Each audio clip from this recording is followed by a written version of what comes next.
Continuing where we left off, I'm now going to create a line chart, and basically the example they use in the book is we're going to chart the cash flow.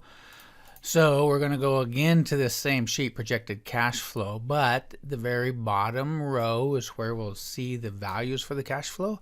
And again, don't forget you want to have the categories as part of your labels. So I'm going to select the years first, including that word category.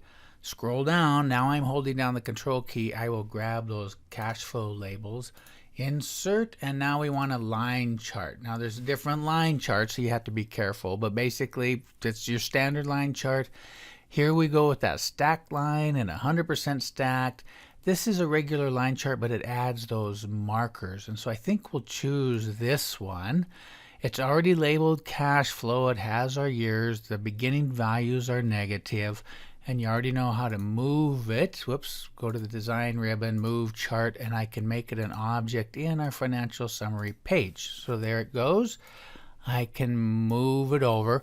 One of the things that you can do on a line chart, well, another chart as well, but you can format these data points so that it's a different kind of marker. So I've selected them, but notice my task pane isn't open. So I'm going to hit format. It's grab that series. I will format that selection. Now, once I have my format pane open, remember there's 3 buttons up here. We're going to go to the paint bucket, and even within there, there's 2 different selections. So one is I could format my line. I could make it thicker. I could make it dotted. I could make it, again, you have to go through all of these selections, but we want to play with the marker for a minute. And then you have marker options, and you have built-in, automatic, none. I can choose different styles of markers. Maybe I want a triangle, different sizes, and then I can fill the marker with different colors, or a gradient fill, or no fill. You get the idea. An area where you kind of just have to play to see what all of these different features will do to the look of your chart. I believe in the book they chose not a diamond but a circle, probably like this, and then they had no fill on it, so it might look something like that, or rather than no fill, maybe they made it a white fill. Whoops. Somehow I selected grid lines, which changed my format pane. So if I go back and select that series, grab my markers, fill, I'll do a solid fill, and let's make it white. And that's looking similar to the picture in the book. And then they also do a data label on just one of these. So I think I can click twice, which then just grabs that one. Now we're formatting that data point. And now that we have that point selected, I'm going to hit the plus. I'm going to add a data label, but it's only going to do it to that selected point. So you can do it with whatever style you want. There's just the number, but you can make it like a data callout, and that'll put the year 10, the category name, right with the number. Now the next chart we're going to create is a combo chart, and the combo chart is where we have 2 y-axes, one on the left and one on the right, and very often it's used because you're plotting 2 different scales of numbers. And in their example, again, we're on the projected cash flow sheet. What we want to chart, of course, is the years for the y-axis, but then I want to compare the number of packs produced to our net income, and obviously the scale of these values is drastically different. This is in hundreds of thousands, both negative and positive, whereas here we're just in the thousands. So the easiest way to create those charts is, again, select the data. Now this time I was able to grab rows 4 and 5, including the labels. I'm holding down the control key, and now I will grab our net income. On my insert ribbon, I'm going to charts. You can look at recommended charts, and it will come up with a whole list of what it thinks is the best chart, and there is your combo chart. A lot of times I will just go to all charts here, and then I can select combo, and it gives me this tool or these boxes down here that I can fill out, which is kind of nice. Another way to do that, rather than clicking that, is if you hit this button in the corner of the group, the charts group, that will open up the same window. Go to all charts. And now I can go to combo, and then you can decide how you want your chart to look. So I think in our example, we want packs produced and sold to be a line. So I say, no, I want that to be a line chart, not a column.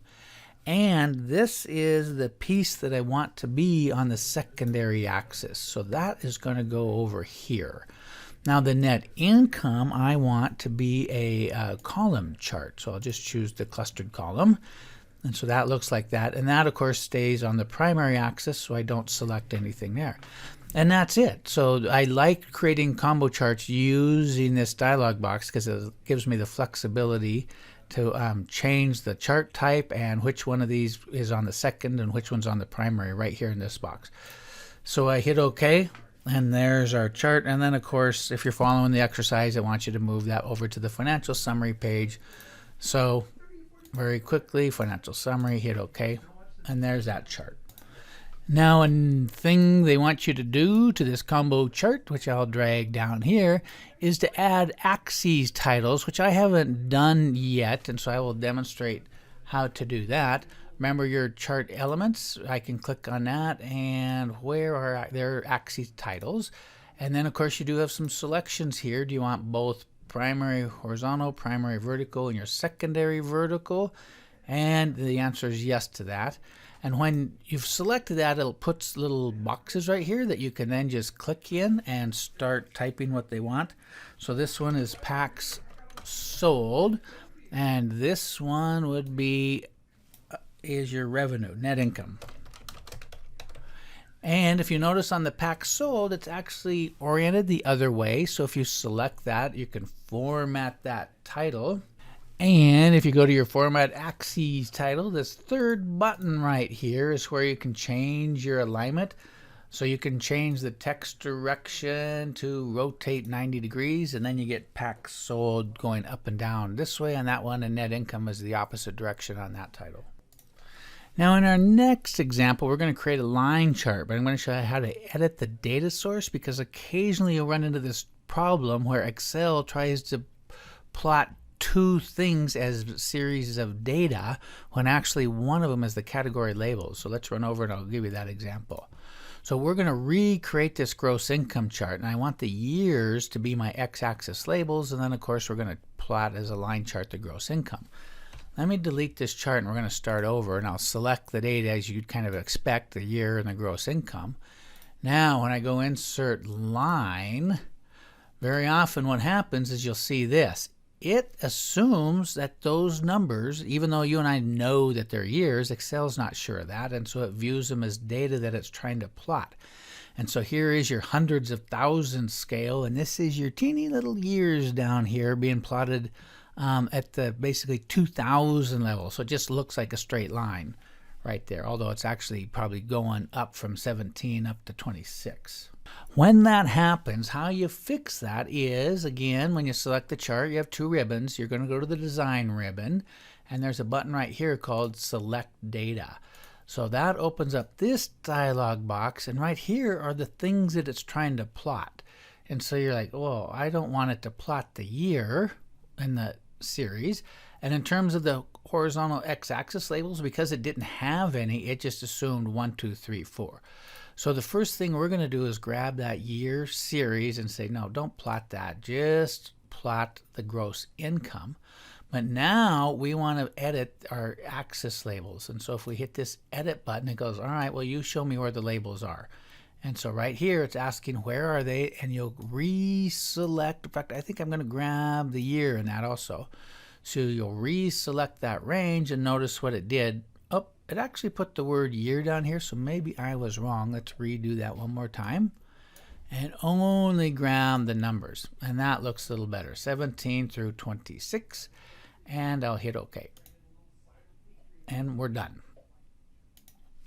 So occasionally, if after you've selected the data correctly, Excel guesses wrong in how to create the chart, it's under this select data button where you can go in and edit things. Real quick, another example I just thought of is sometimes you do grab, or you forget to grab your labels, right? So I will create another, it's the exact same chart, but another instance of it. So here we are with our issue again, and notice it says Series 1, Series 2. It doesn't say gross income. One, I could delete the chart and start all over and go grab my label, but again, in that same spot, Series 1 is the years. I'm just going to remove that one, but Series 2, I can edit that, and one of the things it asks is, well, what is the series name? Because I don't want to put the word Series 2. So right here you click and you choose your gross income. And then here I can see that the values are B5 through whatever, B14. And so now all of a sudden it says gross income. And I was able to do that by editing this series. Okay, and then the same thing one more time. We can go grab our axis range, and now we've recreated the chart a second time. The next type of chart I will demonstrate is a histogram. And if you remember, that's the one where we create buckets, and then we count how many values fall into those buckets. The sheet we're going to do this on is on market data. I want to see how many people fall into various ranges of annual income. So I'm just going to select all this data. I'm just scrolling down. And by the way, another way to make that selection without scrolling is by clicking here and then holding down the shift key and then tapping the control down arrow, holding the control down and then hitting the down arrow, and that will select all that data without scrolling. So scrolling back up, the chart we're trying to create is a histogram. I don't know if it's on here. It might be one of these buttons. If you're not sure, I just hit this and then I go to my all charts, and there's histogram. Now it will create its own buckets, and we may decide we want to change that, and of course we can. So there's our histogram chart. The majority of people seem to be falling between 78 and 88K in terms of annual income. And you may decide that these bins are too narrow at 10,000. Maybe we want to have bins that are in 20,000 range. So how do you format something? As always, you click on it. And once you have it selected, in this pane will be your options to format the thing that's selected. The other way of doing it again is under the format ribbon. I could choose my selection here and then format selection. It's going to put me in the same spot. Now I think your bins are going to be this third button right here, axis options, and right now it's automatic, and I could maybe change my bin width. Right now it's 9,700. I could decide to make it 20,000.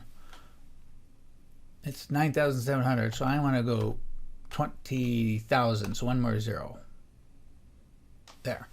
So now when I click out of there, all of a sudden now my bins go from 20 to 40, 40 to 60, 60 to 80. So you may decide I like it or you don't, and if you don't like it, you could go back and rechange the width of your bin, or you can do it by calculating the number of bins. So maybe you decide you want 10 instead of 8, and then it's going to do the math for you and figure out that your bins are 20 to 36. So it looks like we're doing 16,000 as the spacing in my bins. The next chart I'll demonstrate is the Pareto, which is basically just a column chart where we organize the data by the largest to the smallest value. So I'm going to move this chart out of the way, and the example they use in your book, that didn't move very well, is simply grabbing this data and turning that into a Pareto chart. So real quick, insert, I'm going to go to all of my charts. You will select on the histogram, but rather than a histogram, the next one over, the sub-selection, is your Pareto chart. And so now it grabs all of that, you hit OK, and it also put a trend line in. And what that line is showing, this is actually a combo chart. It's, you see the percentages over here on the right, and it's the contribution of each of these 4 categories to the total. So this guy is like 50%, and then we add a little bit more, and finally you get to the end and it equals 100%. Now your book covers a couple other charts that we won't use in class. One's called the hierarchical chart. That's a new one. There's a waterfall chart, and then they show a sunburst chart. So if you want, you can go through those exercises, but I'm not going to use them in class or they won't be on a test. The last chart I want to demonstrate, though, is Sparkline. Those are pretty easy to use, and after that, we'll be done. So in this exercise, where we wanted our Sparkline is, I think, under, where was it? Financial Summary.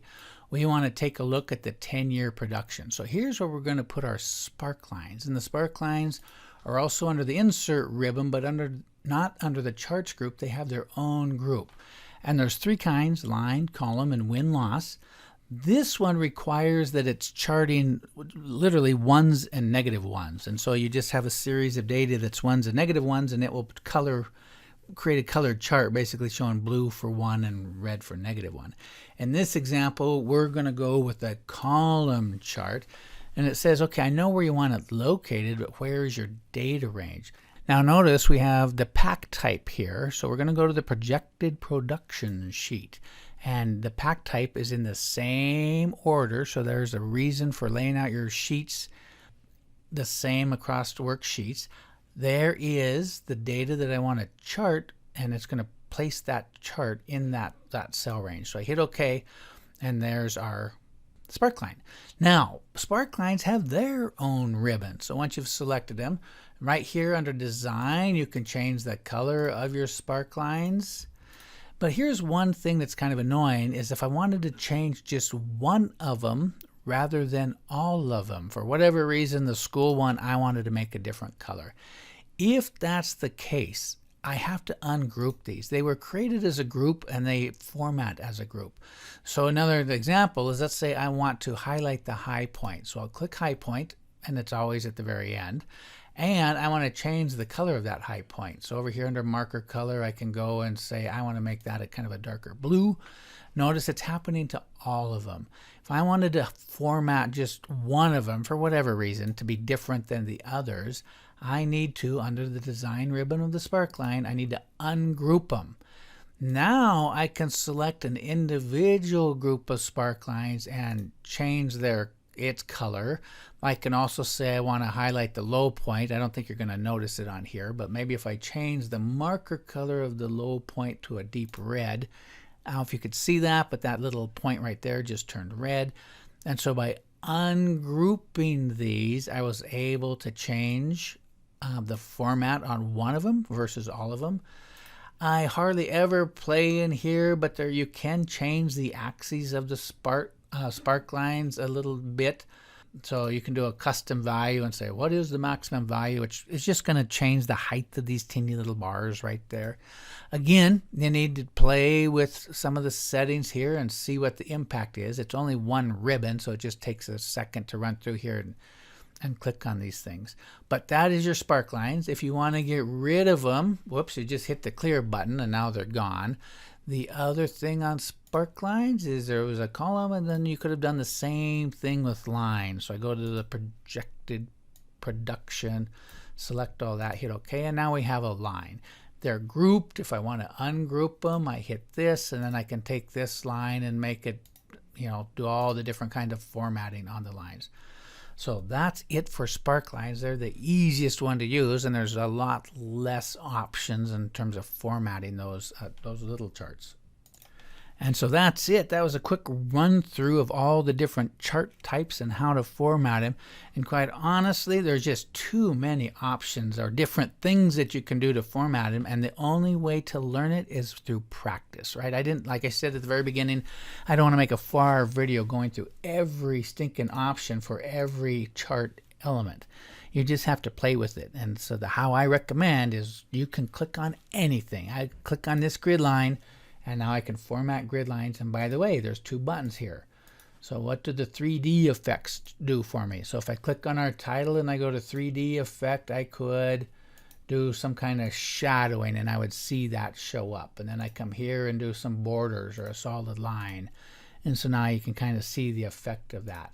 You can also do some button kind of thing. So anyway, you'll get the idea by playing. Actually, that happened to be a button on the chart area. I can see I made my whole chart look like kind of a button if you look at these edges. So that's what you have to do, is play and be familiar enough so that when it comes test time, you have a notion where everything is, and that you're not your first time hunting around through these format panes. So that's it. Thanks for watching.